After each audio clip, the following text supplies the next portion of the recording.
So I went to a yard sale today and I picked up this doll, and it came equipped with watermelons with a bite taken out of it, um, and I had a conversation with a woman, and she talked about how much she loved these dolls and how she didn't want to part with them because they had so many memories attached to them. And she had about maybe 60 or 70 dolls. And I asked her if she purchased those or if she made them. And she said she did purchase some. The majority of the ones that she had were ones that she had made or that her father had made.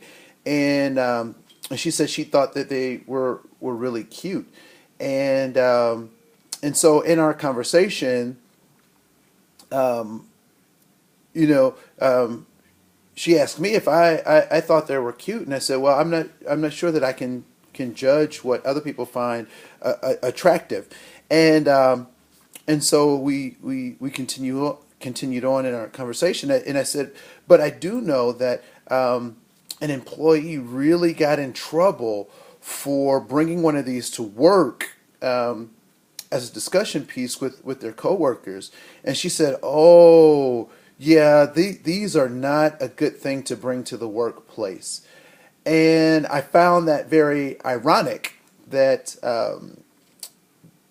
that she made that comment. I also noticed that her son was there, and this woman is around in her 60s. Her son was about my age, in his 40s. And as I walked um, to their garage and their driveway area of this yard sale, he kind of stood in front of the stand, and then as I walked through the garage, made a circle to come back out, he had been distracted by something else and had moved away, and then that is when I saw these things, and I was wondering, if this would be an opportunity to educate someone about the problems with these dolls.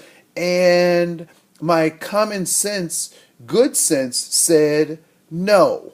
So in this particular case, I said nothing, particularly because I thought that my presence might offer a contradiction to what they were thinking about people who they think this represents.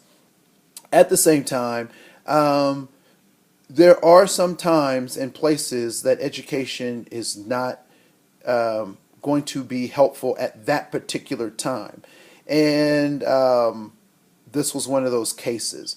I have to say that living in Minnesota, living in the north, living in a first ring suburb, this was the last thing I was anticipating seeing in my very own community. And so I live in the northern suburbs, so northern Hennepin County, between northern Hennepin County, northern Ramsey County, the tail of Anoka County, and this particular area I thought was relatively progressive in its thinkings about people, and I'm at a loss for words for what I encountered today. And so, those people who think that we're in a post-racial society, those people who think that race does not matter or is not important, I would say, particularly in our schools and educational systems, that may in fact be true. But in people's hearts and in their homes, I don't know that that is necessarily true. And so this was this was God's way of helping me refocus, and be energized in the things that I do to help bring people to the recognition of our individual and our group humanity. And um, so after reflection, after being hurt, after being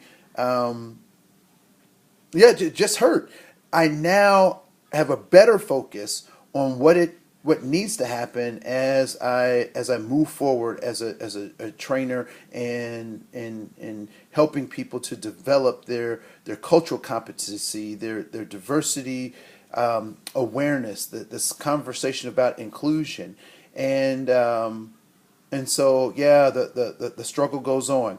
Thanks so much for your time.